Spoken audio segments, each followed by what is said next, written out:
Here we are. Test 1 2. All right. All right. Let's put this mic on. Let's just talk for a minute. Okay. Oh, sorry. That's probably messing up your ears. Hold on. It's all right. All right. That's probably a little bit better. That's probably okay. Maybe. I don't know. I feel like this is all janky. Usually I have a cardigan on, so it's not as flimsy. As you can see, your boy saw Demon Slayer not too long ago. Great movie, great film. Uh, I am so happy it's doing well in America because we need more Japanese films in America for long periods of time rather than the whole 2 day deal that happens with anime films most of the time. But that's besides the point. Yeah, so I wanted to talk about something. So obviously, the Spurs. Look, it's the same story all season long. Like I feel like a broken record. The Spurs are inconsistent. We all know that they're inconsistent. I mean, the fact that they had like 3 games in a row in which we lost that we could have won, and then you just blow out the Bucks. I know they're frustrated. Hey, what's up? Hi, Robert. What's up, KMG? And I missed somebody else that said what's up. What's up, John? But yeah, so here's my thing. All right. So here's my thing. I know the Spurs are inconsistent. I know that we have our struggles. I know that we have our problems. I know that our rotations aren't the best all the time. I know that Popovich has slipped up. I know that we don't have the utmost, right? I understand all this. Even making the playoffs, it seems like we need more. But what I don't understand, and what I will never understand, is getting rid of Popovich. This whole thing of people talking about the Spurs would be better off without Popovich. I don't get it. And I can tell you, I can give you reasonable, which I feel like are reasonable reasons why Popovich does what he does. Whether or not you agree with it, you have to at least respect it and understand that for many, many, many years, it has worked. Just because the last few years it hasn't been able to work, I don't think that that is a issue with Popovich. I think that's an issue with our rotations, or not our rotations, with our roster. And this is what I mean by that. So, and this is like, it's not like I'm breaking new grounds by saying this. This is things that I would think that any Spurs fan should get a grasp of, that we would know, right? That we would understand. So, Popovich, his whole career has played the vets. His whole career. Now, when he first started off, obviously you had some younger guys, but when he decided to make himself the coach, he had David Robinson. All right, he had David Robinson. He ended up getting a rookie, Tim Duncan, and that changed everything. Tim Duncan changed everything, and I understand that. But as years have gone on, what has kept the Spurs successful is being able to get veterans. Now, I know that a lot of teams, they have like a knack for getting certain players. Like obviously, if you're a big market team, the Warriors, the Warriors right now, or the Lakers, or the Boston Celtics, like you're going to be able to negotiate with these big time players and bring them to your teams because of you having a large market, and you keep your appeal by doing certain things that makes players feel like, okay, I want to go there. But really, a lot of times it kind of works for itself. Like it just works in and of itself because of where you're located and where they want to live. But you can make that pitch to them. All right, that's what these teams can do. They can make pitches to big names.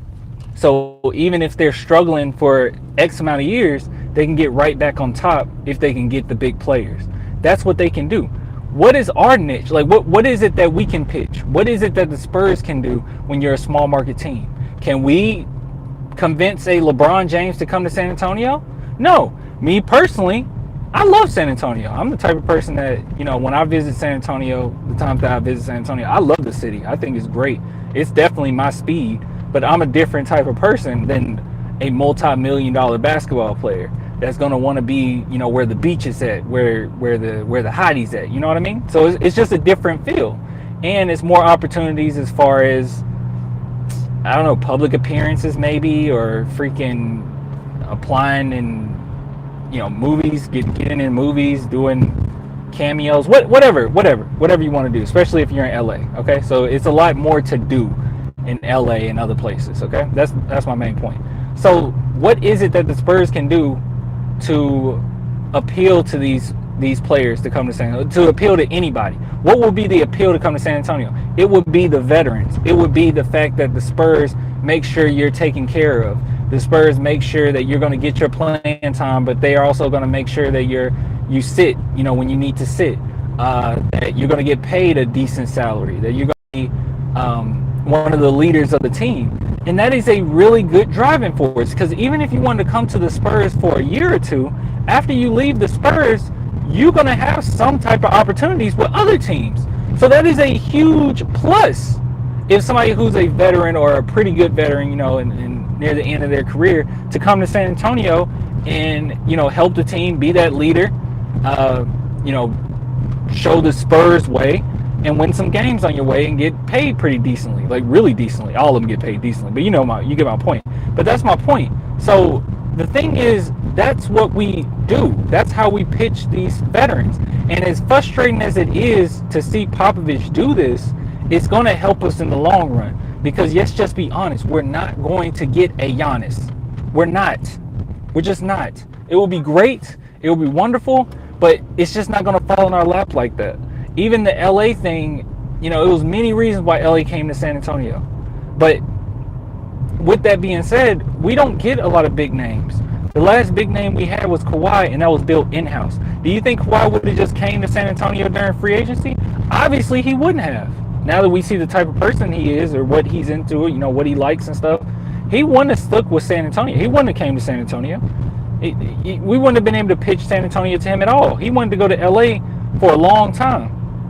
I mean, championships don't matter. He won one in San Antonio, that wasn't enough to keep him. He won one with Toronto, that was enough for them to keep him. So at the end of the day, he was going to go to LA regardless. And now he could possibly never get another championship. But that's what he wanted to do. That's what he chose. That's his prerogative. But my point is, that's what we do to draw in talent. We draw in the veterans. That's all we can do. So I know that it's frustrating with Pop. I know. But at the same time, I'm not faulting Pop for playing Patty in crucial situations, playing Rudy in crucial situations. And it might be a little bit of the whole just being used to it, being an older guy, being used to it. There's way more, I'll say like this. I think there's way more damage that can be done than playing a younger guy right now and waiting until next season for him to get significant playing time than to not play your vets right now. Because right now, how I see it is, the vets won't be here that long. You keep your vets happy. They talk to other vets, say, hey, it's going to be all right, man. You should probably think about going to San Antonio. Words get around. You get some vets. And now you got the young guys who can, get to play. But if you don't play your young guys, that's not as damaging as not playing your vets. Because the main driving force that you have right now is getting veterans to your team going forward. And hopefully, let's just pray that out of the group of guys that we have, one will emerge a superstar. Let's just pray that will happen. But the Spurs have been doing a very good job thus far of getting players and young guys that have turned into pretty good stars or significant players or just decent players in the league in general. So my point is, I say all that to say this. I know it's frustrating what Pop has done. I know it's frustrating to see Pop play certain guys at certain moments. But I guarantee you, I promise you, I say this with the utmost respect. I promise to you, we will not be a better team without Popovich. We will not. This team is not set to be a great. You got to keep in mind a lot of factors that are against Pop right now. Not only is Popovich dealing with a lot of young guys, but one thing that Popovich is struggling with is the fact that he and R.C. Buford, San Antonio Spurs as a whole, have built a team around Kawhi, and you're still paying for what Kawhi did. It was so abrupt, and we cannot just mitigate that. We can't act like that wasn't a big deal, okay? That was a very big deal what happened with Kawhi, and it ruined a lot of things. I don't blame the Spurs for it, because like I told you, you guys remember when I jumped on here and I was talking about Messina's son. When I was talking to Messina's son, and he was telling me like all the stuff that was going on with San Antonio at that time, it was not the Spurs. It was only so much the Spurs could do. And I think that Popovich got a lot of heat because he was up front and he got kind of nasty about it, which rightfully so. rightfully so. And Popovich did it with Kawhi, but he's done it with plenty of other players too. It's not some vendetta he had against Kawhi. Okay, he didn't. He didn't have a vendetta against Kawhi. He loved Kawhi. He praised for that one or couple times that he called out Kawhi when Kawhi was getting ready to leave. There was like 50 to 100 more clips of Popovich saying how much he loves Kawhi. So that's not the point. If you can't take it, you can't take it. But Kawhi was out the door anyway. That just added on to the narrative that it was Popovich's fault. But my point is, at the end of the day, the Popovich has a lot to deal with. He has a lot on his plate. And when it comes to these games, it can be frustrating not seeing the young guys play, but there's way more damage that can be done from not playing the young guys right now than to play the vets. You have the young guys for a few more years. They're going to have their opportunity. But if you don't play vets, you just say, we say, screw it, you just sit all our vets and they're not playing. You don't want your vets upset. And you don't want other vets seeing that, oh, the Spurs aren't how they used to be, you know? I'm just waiting for this person to go. But yeah, you don't want people to say that the Spurs aren't what they used to be. So that's my point. So you need vets. You need people to be want to come to San Antonio. And at the end of the day, you're not going to get a lot of young guys wanting to come to San Antonio. It's just not. It's not appealing. It's not much you can say. For me, I'm the type of person where I'm low key. Okay, I'm a very low-key person, and the reason why I love I'm not even from San Antonio, but the reason why I love San Antonio is because it's very low-key. It feels like a really low-key city. You know what I mean? It's not like Dallas, or it's not like, I was about to say Houston, but no, it's not like Houston, but it's not like Dallas where it's like really fast-paced, things that happen and everything's happening. Like San Antonio seems real chill, real calm, real chill, and I like that. But that's not going to be the case for a lot of players, especially these just rich men. I mean, let's just be honest, these rich celebrities, because these players are celebrities. It's just not going to be appealing. So at the end of the day, I understand that it sucks, but you have to trust the process, man. You have to trust the process, and that is our process. All right, let me look through some of these and see. It's our roster clan. Coach Pop is not the problem. Exactly. I agree with you, John. I think we have a very good roster. I think that we have a lot of talent. And I apologize the other day, guys. I did jump on here and I was like, Spurs don't have like a lot of talent. Or I said something like, that's not true. We have a lot of talent. We do. It's just that we don't have that superstar right now, DeMar DeRozan, he's not a superstar. I think he's an all-star, but literally we're a team dealing with one all-star, phenomenal coaching in my opinion, but one all-star and a bunch of just good, decent players and young guys who haven't emerged yet.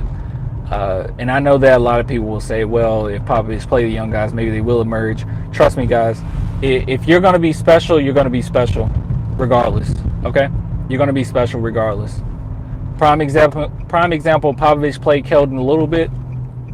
Keldon showed up, and now he's basically a pillar of our defense, a pillar of our offense. So if you're going to be special, you're going to be special regardless. It's not going to be a matter of if, like, no player, I'll say it like this. I don't know how I should phrase this, but you're not going to go hidden, okay? If you're a hidden gem, you're not going to always be a hidden gem. Like, once you get your couple minutes, prime example, okay, this is me, okay? This is what I said, all right? And I take credit for this all the time. When Derek White we know Derek White, he's out for the season and whatnot, but we know how good Derek White is, right? And now it's starting to seem like maybe he's a little injury prone, but that's besides the point. All right, so when Derek White was only getting a minute or two a game, right? Minute or 2 minutes a game, I was one of the first people to jump on, and I'll even talk to you guys about it, and I said, yo, Derek White might be special. And it only took a couple minutes a game for me to see it, and also for the Spurs to see it, because eventually, basically the next season, he got plenty of playing time. I mean, I know it came with the DeJounte Murray injury, but he showed up. His opportunity came. So what I'm saying is, hidden gems, they don't always stay hidden. It's just not going to be the case. If you're going to be special, you're going to be special. And that's the case I think with Derek White, is he was not getting much playing time at all. But no one got on to Popovich about that. But eventually you're going to see it. You're going to see it. Even in 2 minute, 3 minute spurts, you're going to see something and say, whoa, this dude could be something serious. So that's my point. So it's not a matter of you know, I don't know. It's just going to happen, okay? A lot of teams are going to look over players. A lot of teams are going to not give you all the playing time that you might deserve. But at the end of the day, it's going to be shown. If you're going to be special, you're going to be special. So I'm just not a believer of if Popovich played the young guys more, the young guys will be better. I don't think that. I think that yes, you get more experience, which in turn could help you be more mentally prepared, I guess. But at the same time, I think that if you just play them, if you play them enough, just a few minutes a game, you're gonna see something, and you're gonna break through. If you're gonna be special, you're gonna be special, and it will be to a point where there's nothing Popovich can do about it. Whether he want to play you or not, he's gonna have to play you because you're that important to the offense. So yeah, I wouldn't really struggle or trip about it, and I know that it's hard, but it is what it is. I'm sorry, I went on a tangent. We have one of the youngest teams in the league. DeJounte, Derek, Keldon is the next big three. DeJounte, White, and Keldon. Maybe. Why are you starting to worry me with the injuries? But maybe. I really believe in DeJounte, bro. But I still think the more I see him, the more I'm like, DeJounte going to be one of those guys, bro, where he's going to be like a verbal leader. He's definitely going to be a verbal leader. But I don't think he'll ever be the leader. You know what I mean? Like, I think he'll be like the second. I mean, and that's fine. I mean, the history of the Spurs, that's kind of how the point guard positions are. They're never like the main leaders of the team. Like, we never had like a Steph or something, you know? But I think he'll be like the second or third guy, you know, on the team that's like, which is fine. You know, similar to Tony Parker. You know, Tony Parker, he was a leader, but he wasn't the leader. You know what I mean? Like, that was definitely Tim Duncan and Manu. Like, Manu was more of a leader than Tony. So, and that's fine. That's fine. But let me look at one more. Here, I'm going to look at one more, and then I'm going to call it. I think Pop will coach one more season, and he just needs 30 wins to be all-time coaching wins. The biggest decision will be our next head coach. Maybe, man. I mean, I feel you on that. Like, but that's our narrative, you know. I don't think Popovich is even thinking about that. That old man don't care. That old man. You remember when he won his 5 championships? He wasn't up there celebrating or nothing. He was like, oh, you know, you guys did that, not me. So, yeah, don't worry about that. All right, guys, I'm about to go ahead and go. I'll get with you guys later. I appreciate everybody coming through to talk about Pop. But until next time, guys, deuces.